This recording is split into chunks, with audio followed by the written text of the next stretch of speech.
and it covers a period from 1974 to 1977, and basically we were a group of young teenagers. I went to a terrible private school, and we had a venture group there which basically got us into outdoor things, rather like my brother had 5 years before me. But my father was mad on fishing, and the more remote the fishing lake, the better. So we used to get bored because he'd always have a sleep in the afternoon. We'd go and walk up some hill to amuse ourselves, Hugh and I did. So from the age of about 15 at school, we'd be going up to, which is this first slide here, which is probably Castle Rock, and playing around. And it was at Castle Rock that I met people like this, who's Nick Craddock, and there was a group of us basically. So there was 3 of us from my school, and then there was Nick Craddock, there was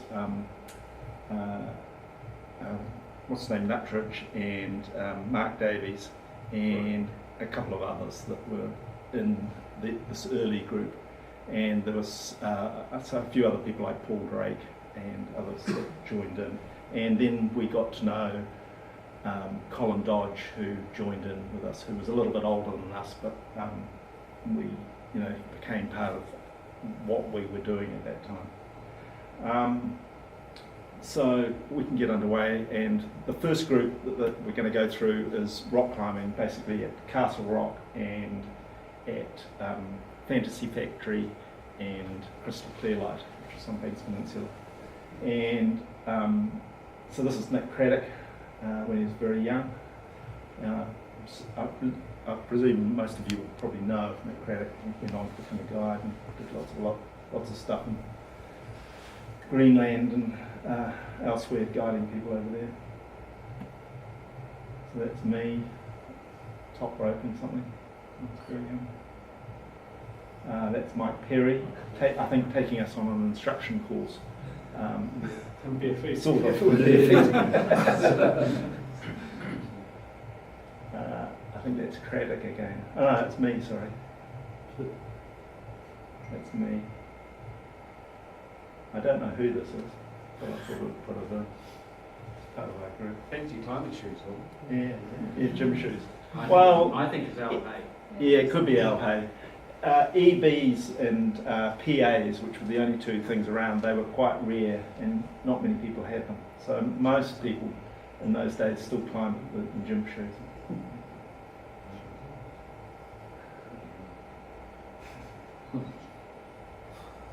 That's me doing something.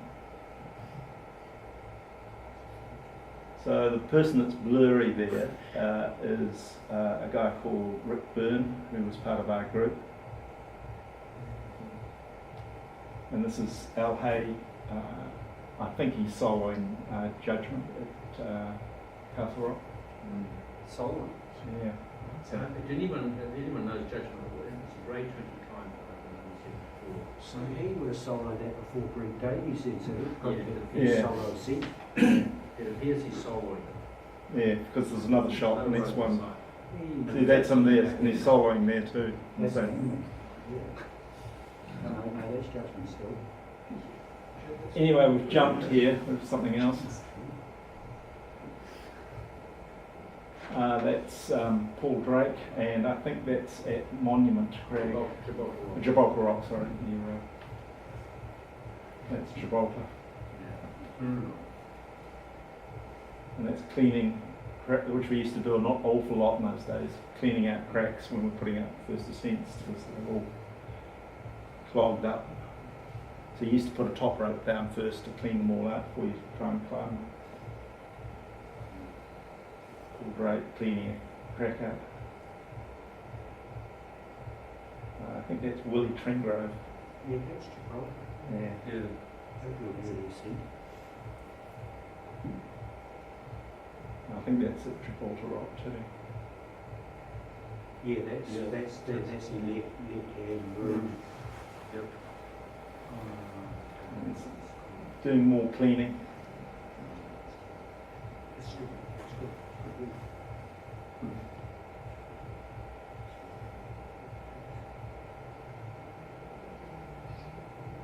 that's Willie Tringrove.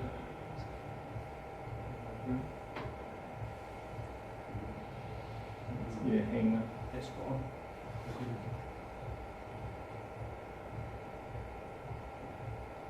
I think this is at Crystal Couloir. Yeah. It's me playing around, learning how to aid. So this is all hexes and wires, wasn't it? Yeah, yeah. And eccentrics had only just come in, and Rick Byrne and me used to make them on a lathe. We'd turn them up on a lathe and make our own eccentrics because you couldn't buy them.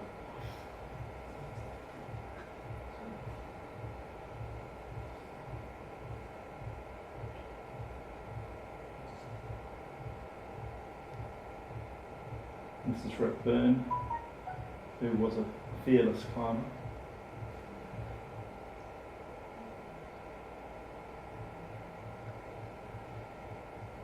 So we were only about 16 at this time, 16, 17. I think that's Craddock actually.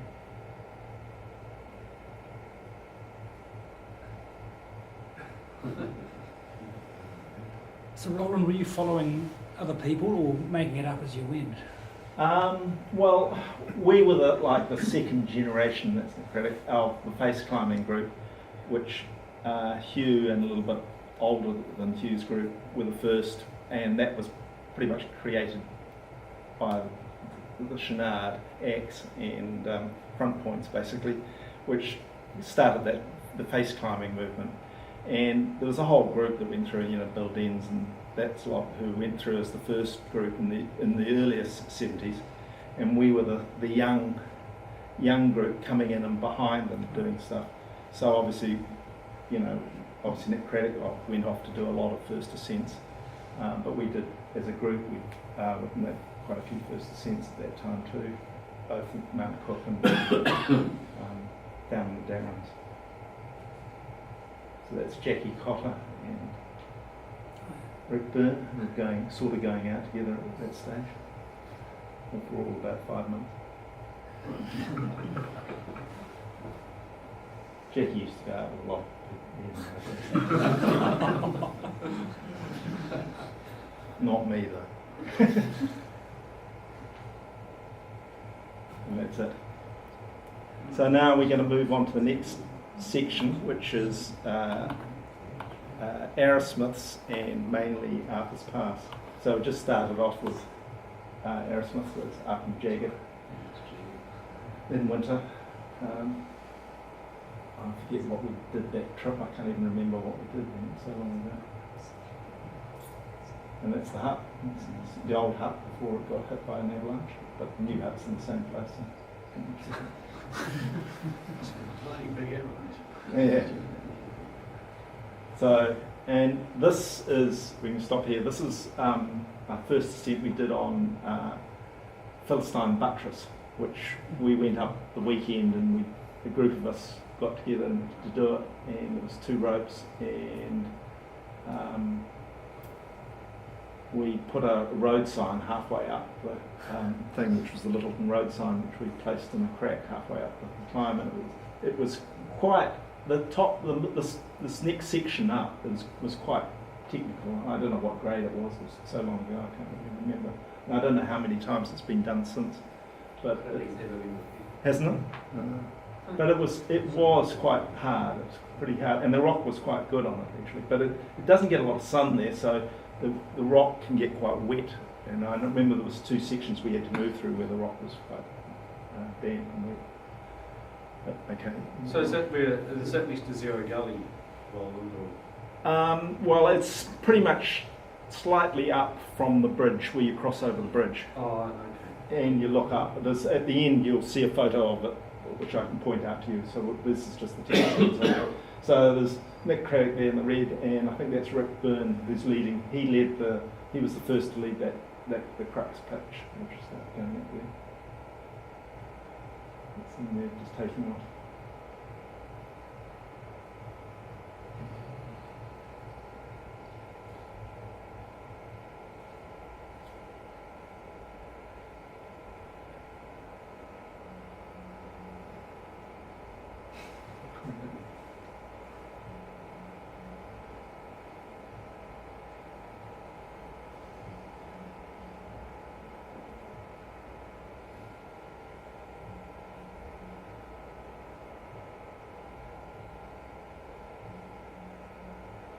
terribly young, and that's the little road sign we put up. So there was 6 of us on the group. So there's Al Hay, who's taking the photo, and Rick, there's Rick Byrne, who's looking down. There's me with something, I'm eating something, and there's Nick Craddock, and there's Paul Drake, I think, and I'm not sure can't remember who the last person was. Anyway, that's that lot. And there we go. So it starts. Whoops, go What's back. that? No, the next one. Go forward again. Oh, sorry. So it starts here, comes up here, and this is sort of like a slightly overhanging crack, and we sort of worked our way up through here. And 0 gullies to the left. Yeah. The interesting thing about this is this crag is 2 hours drive from us, just 12 hours to us, 45 minutes walk, and I think it's only 1 motion. And it deserves more. It's very easy to get to and quick to get to, you know. Anyway, that's that lot. And now we've moved into the Arrowsmiths again, and this is a bit later. And this is on Jagged.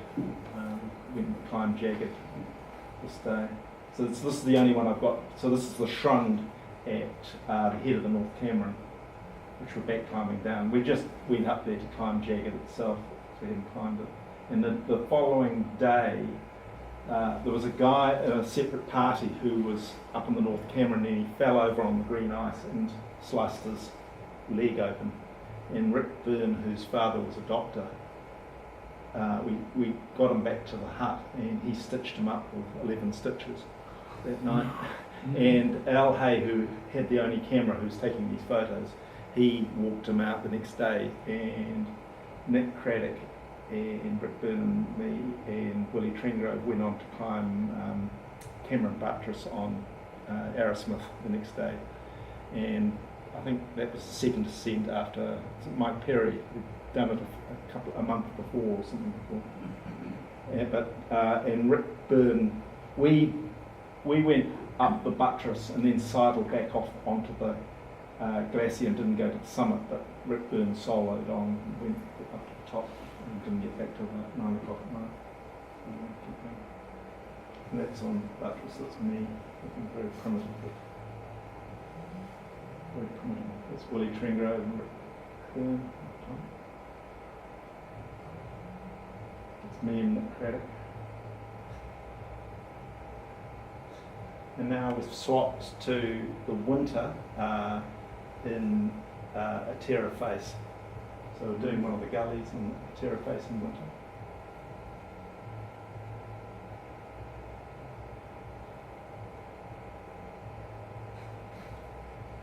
Latest in technology. Yeah.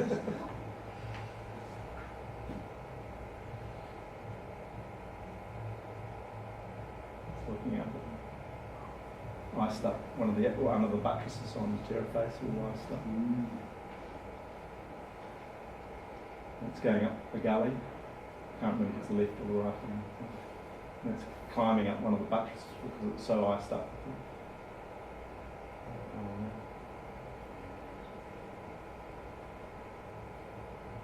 And that's at the bridge after doing that. Oh no, we'll jump back.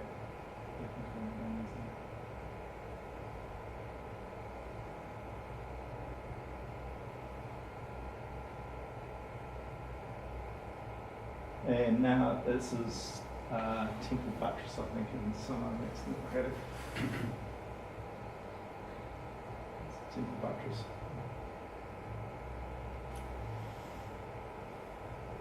Craddock and Rick Byrne.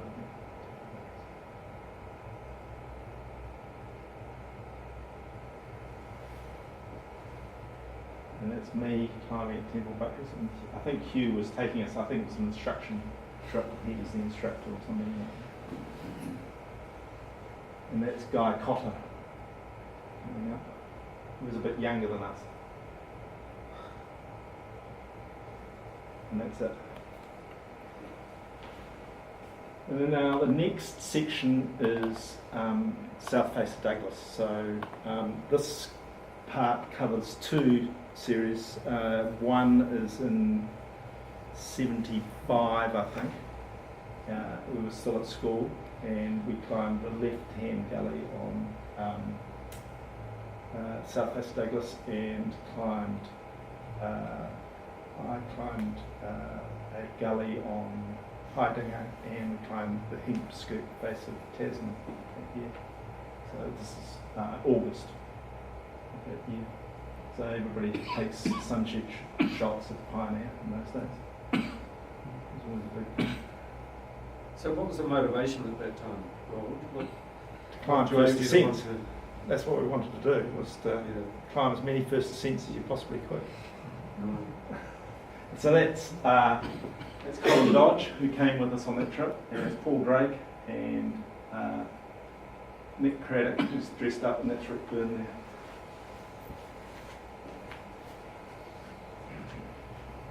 And this is the left-hand gully on South West Douglas, and there's a guy down here, and there's another guy just there, just above the Shrum Ridge.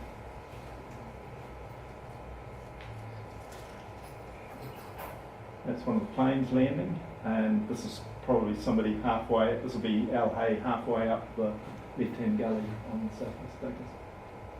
Because the strip, and that's South Place, they had quite a big storm that year, and we got in later, so Rick, Willie and me came in a bit later than Al Hay and Nick Craddock, because they had already left school and we were still at school, and we couldn't get there till 5 days later, and there was a storm in between, so they had to land us at Big Mac rather than at Pioneer Strip.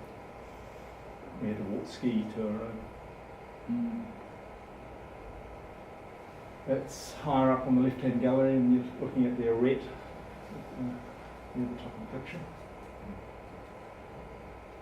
That's a lac, storm coming in. So if everybody knows what the old Pioneer hut, the hut is just at the bottom of Mount Alack there, and it was in a great spot. It was so close to South West Douglas. And why they ever shifted the hut, I never know, because it was a fantastic spot for a hut.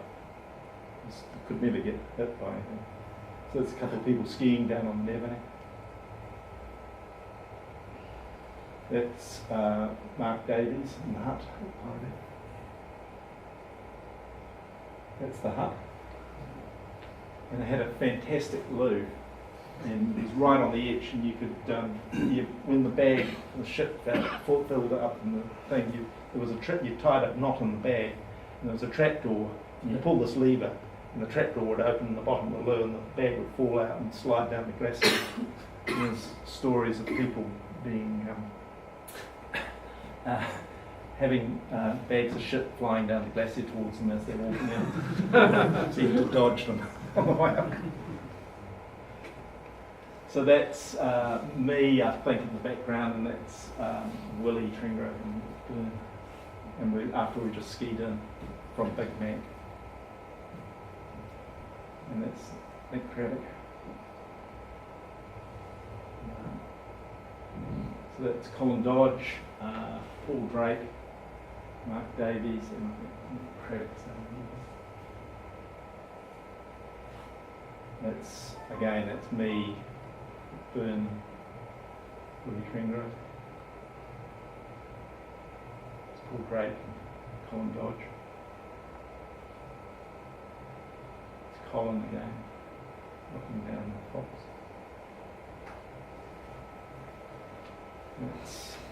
I don't know who that is, trying to ski. And that's again, could be me. That's the hut after the storm. There's the toilet.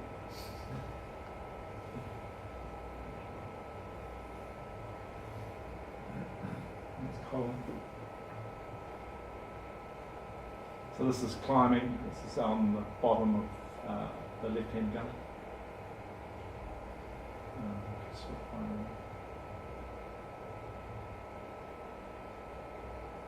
That photo should have been clear, anyway.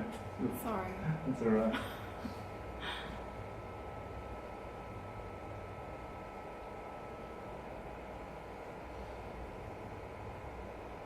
So this is playing chess with wall bolts. And it's hiding it. This way.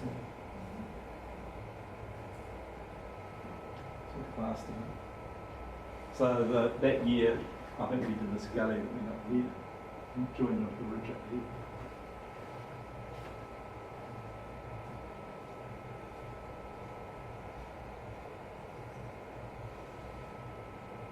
This is again back in the left-hand gully, near the lower part of it. This is it's just come up onto the arete. Now, if you stop here, the central gullies, which we're going to talk about a bit soon, it comes out just over the edge there and drops down that way.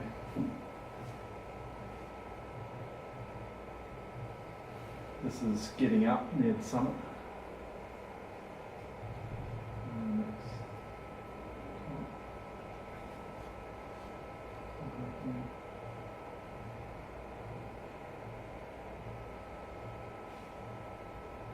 And this is the Hemscoop face of Tasman. So we didn't rope up for this. We solid it. We came up here, scooped around here, came up onto the north shoulder there, and up onto there.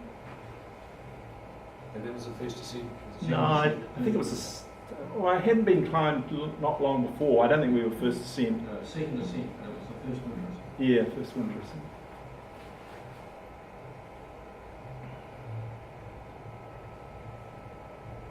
And this is just a general view of it. But it was the first ascent of the of Douglas of the. No, not of the left-hand gully, but the climb I'm coming onto next is the first ascent of the central gullies. So this is coming on. So notice it's got no skis on it, so I think it's just going to. Yeah.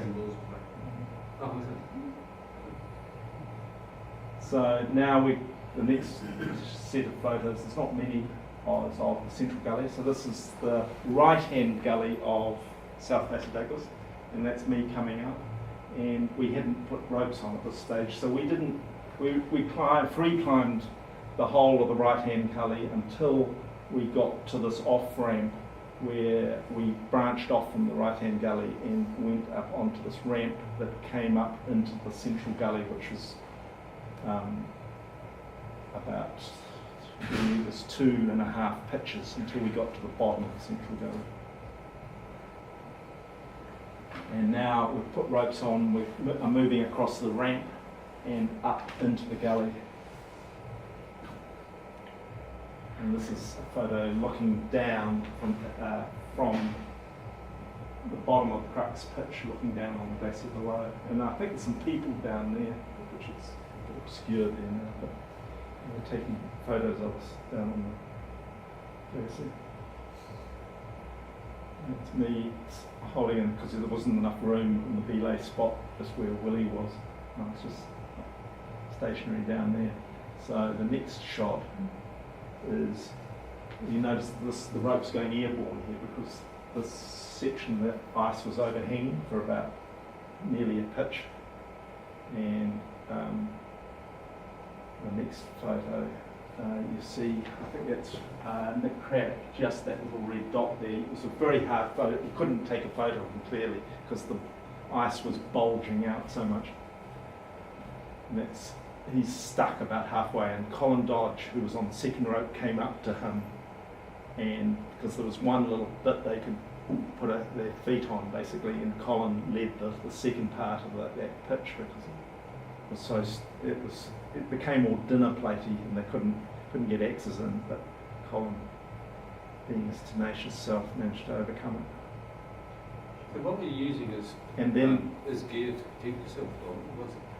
We had ice screws in there, and what they used to call in those days dubegs, which is those solid things we used to bash in. Yeah, you just to drive in. And so this is just over the top of the crux pitch, and you're coming up to the arete. We haven't got quite to the arete, but it's just so it's coming through off the top of the thing.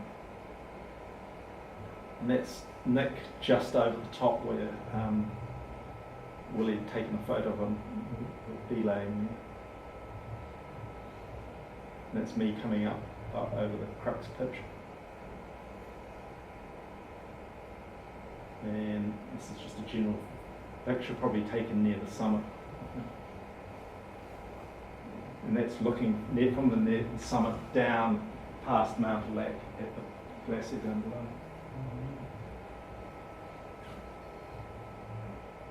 And that's the photo. So I think we got back to the hut about 7 at night. It was pitch black because you had to climb, what's it called?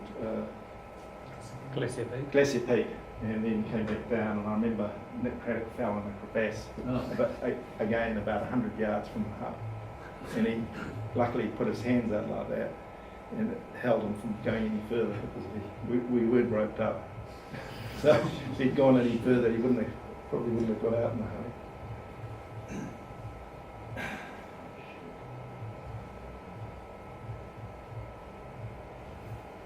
He's back in the hut again.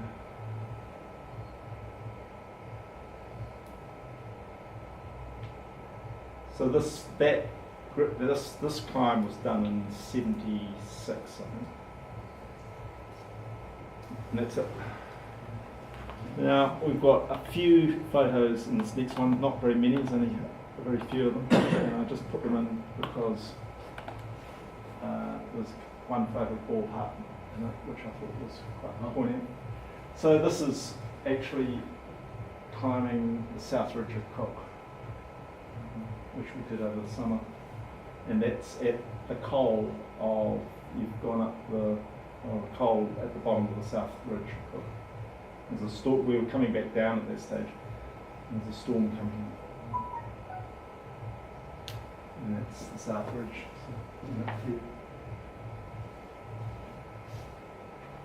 And that's Brian Dyson who did that with.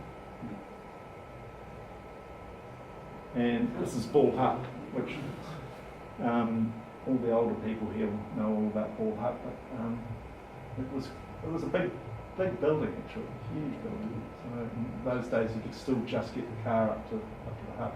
So that's Colin Dodge. Now this is back in '75. So the first lot of those photos on south face of Douglas. After we flew out from there, I went home and Colin took Rick Byrne and Willie Tringrove into the Ball Hut, and they walked into Plateau to climb the East Ridge of Cook. And as some of you probably know, Rick fell down the Caroline Face. It was a big event at that time, and he died obviously. But it was in the news because it appeared that he was sitting upright, but he was dead. And he was sitting there for about a week because the TV news flew in that afternoon and took photos of him sitting there. But the helicopter couldn't get in there to get his body out for a week later. And Willie Tringrove, meanwhile, had managed to get back to to Plateau Hut, and he was sitting there twiddling his thumbs. And the radio, he could radio out, but he could never hear anything back. So he didn't know whether anybody was coming to get him or what had happened to Rick until he got picked up by the helicopter, and Rick was on the floor of the helicopter at that stage. So that's that. And that's the same time looking up at the minarets. And that's Rick just before he took off to walk up to that, and that's Willie.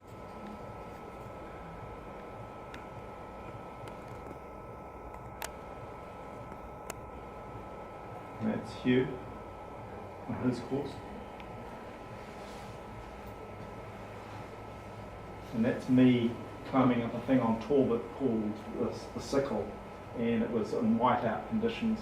It wasn't very good weather, and there was no crack. It's just a big sort of curving, I don't know, it had a sort of indentation in it which looked like a sickle, and it sort of had to find little finger holes the whole way out. There's no real crack to climb up. And Galen led that, and I seconded. Western Man.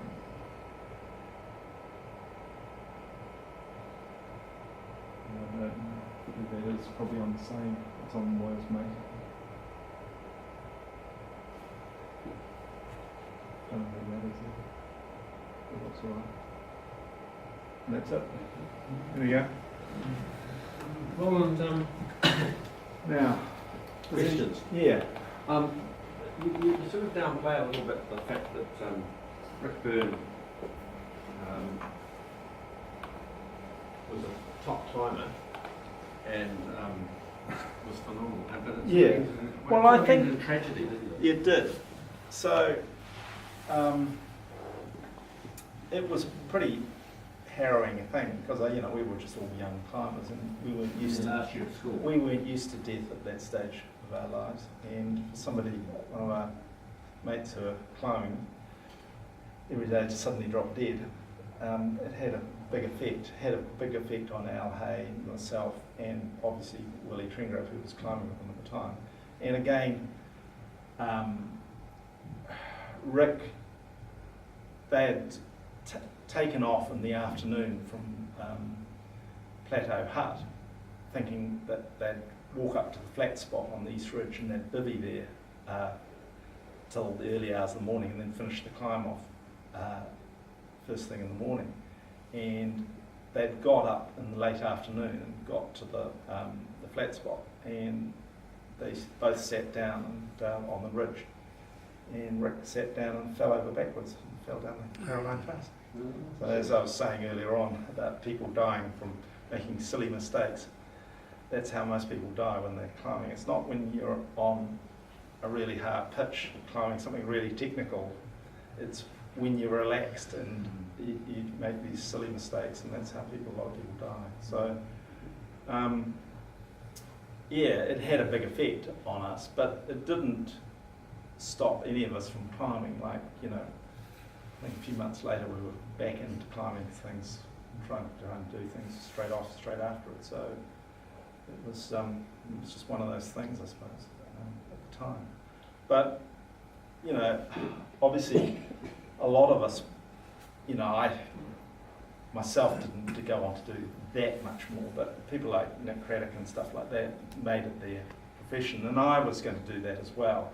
I remember when I left school, I didn't know what I was going to do, and I was going to go and work for Doc over on the West Coast and then just go climbing all the time. And then if that had happened, I probably would have gone on, followed the same route as Nick Craddock and became a guide and stuff. But at that stage, guiding, there wasn't really a career in guiding, but by the 3 or 4 years later, or 5 years later, there was a career in it. That it suddenly became an area where you could actually make a lifestyle and a living at. But at that stage, there was no, career in guiding other people. And guiding courses and the whole certification hadn't really come on stream at that stage either. Most of that had been formulated about 5 years later. So, Roland, when you say guiding, is that as a professional private guide as opposed to? Well, there was Because there would have Alpine been- Guides was existing down there, but most of the Alpine Guides at that stage were doing it as just as a thing to pass the time so that they could be down at Mount Cook and to climb. But it wasn't really a career, but it became a career because there was a whole new professionalism came back into it. Obviously guiding had been a career with Harry Ayres and stuff many years before, but even with him, he never made really that much money out of it. No. And so it was difficult. Whereas, Nick Craddock and Gary Ball and Guy Cotter and all those sort of people went on and actually made a career out of doing it, and made. I don't think none of them ever made their fortune out of it, but at least they made a lifestyle and made some money out of doing it, which certainly wasn't the case when these photos were taken. You wouldn't have made any career of it. In the 70s, the guys were living on the bones of their art. Yeah.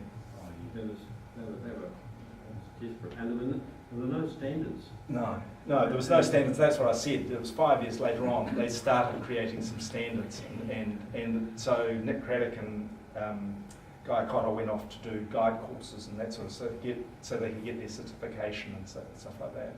And I think Gary Ball and people like that were running it with that. Well, the people that really drove it were David Knowles first, and then particularly Gottlieb. Yeah. Not Europeans. Yeah. So, and so the reason I kept on climbing, so there was a lot more climbs I went on to do after all this was done, but it didn't sort of envelop me going forward, because what happened was I met a person I sort of vaguely knew who had just bought, well, he hadn't at that stage, he was renting an old horse stables in Christchurch, and I always liked making things with my hands, even from there about the age of 10, and I got in, he wanted to build an aeroplane for to jump off the wharf at Diamond Harbour, because there was a prize to be won of $5,000, which is an awful lot of money in those days, if you could fly more than so many feet in this aeroplane. And so I started giving him a hand, and I just turned up there and he said, "I'll hold this bit of aluminium we were thinking," and both of us were welding up this big framework of this piece, this thing, all out of aluminium, and we stretched plastic over the top of it. And so this guy went on to become very well known in Christchurch, John Britton. And anyway, we stretched this whole thing at one thing, and then I haven't got the photo, but I could have found it actually and bought it. And then we took it out to Colin Dodge's place, because his father owned a Humpty Dumpty sort of dairy farm out at, on the Tram Road. And we took it out there, and with Alan Wiley, and he had a Model A, and it had a flat deck on the back, and we had it towed behind the Model A, and anyway, it flew quite well. And anyway, we went in to have some beers at Colin's place where he was living, and we left it out thing, and the wind got up and the plane took off. So we had to go and rescue it in the hedge, but it was all right. But anyway, the plane didn't, we missed the cut-off date to get into the competition. So we packed it in the back of that thing, and then meanwhile, John said, "Oh, do you want to work for me?" So I started working for John, doing his house up, and he didn't have any money, but his father was stinking rich, and he used to come around every week and give me my $30 a week, which is what I got, which was quite a lot of money in those days. And so I worked for him for the next 10 or 12 years, I think it was a long time. We built Matai Street. And then during a spare time, I bought an old motorbike down at Mount Cook. God, who did I buy it off? Yeah, that's right, I did too. And I drove it back to Christchurch and restored it, and then we used to go to the Hawkesbury races at Blenheim. And from there we got into trying to race it. He raced, John, first of all, we raced this Tiger 100, this old Tiger 100. At that stage the Japanese bikes had taken over racing bikes, but we sort of thought we'd like to still, because there was still a big mystique about old British bikes and stuff, so we were riding these old crapped out bloody Triumphs and Nortons. And then a friend of ours who was in Australia bought back some Ducatis, and we started racing them as well. And I did a little bit of racing, but not that much. And in our spare time, I'd take John off climbing. So first of all, we had this trip up Aspiring, for example, and Ed Cotter came along on that trip, and it was hilariously funny. And Colin Dodge was there, and Ed Cotter had a bottle of whiskey, and we'd made up this horrible concoction. Colin Dodge, who wasn't in those days used to drinking that much, flaked out in the snow. We had to go and rescue him.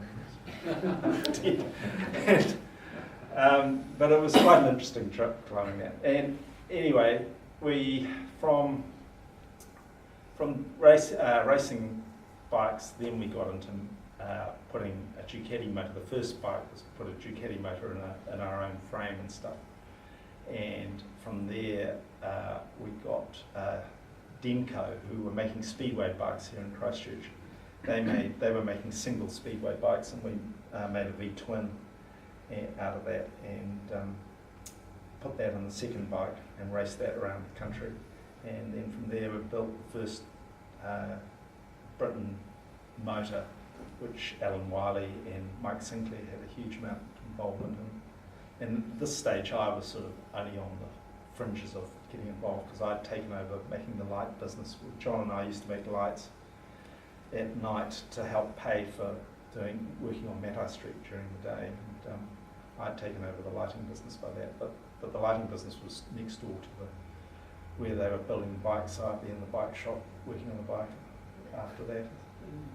Went from there really. But so that's what consumed my time for the next 10 or 15 years, but in that period I still did a lot of climbing whenever I could. Wherever I went back down to the Darrens 2 or 3 more times, did some more stuff down there, and did some more stuff at Cook, and obviously a bit more down the Aerosmiths and stuff like that. Roland, some of those routes you were doing, a lot of them were in first ascents, but they never got recorded.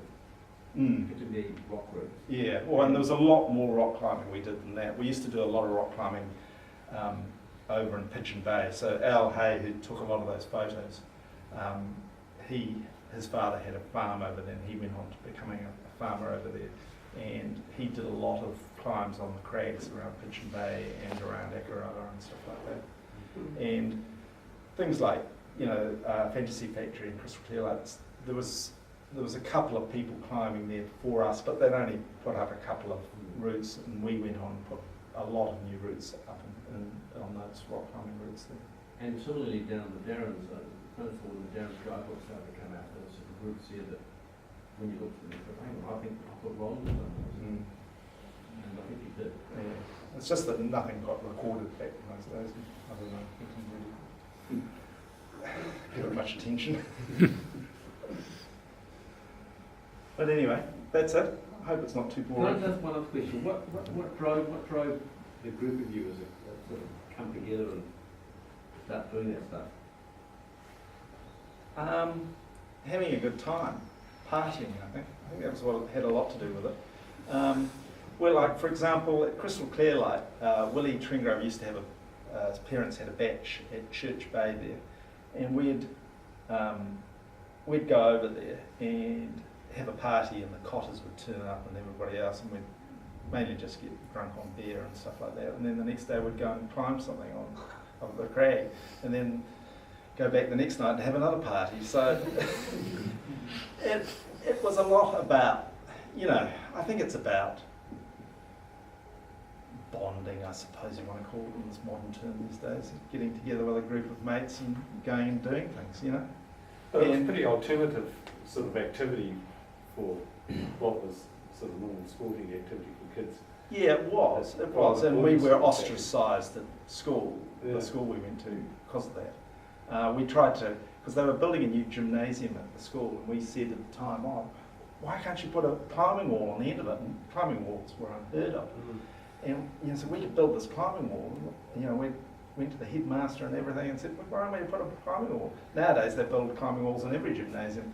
Back then, no, they wouldn't do it. It's just too difficult. And it was quite a shock for the school we were at too, because Rick died last year at the school, and there was a big service, because it was a private school. It's a church school, there was a big sort of public service there for him dying, and the rest of it. So, but I couldn't stand the rugby and cricket. Really? I was much more into doing more individualistic. Not that climbing is individualistic; it is with a group of people. But I was more into doing an individualist thing, and I enjoyed doing things that was different from everybody else, and I've always enjoyed doing things like that.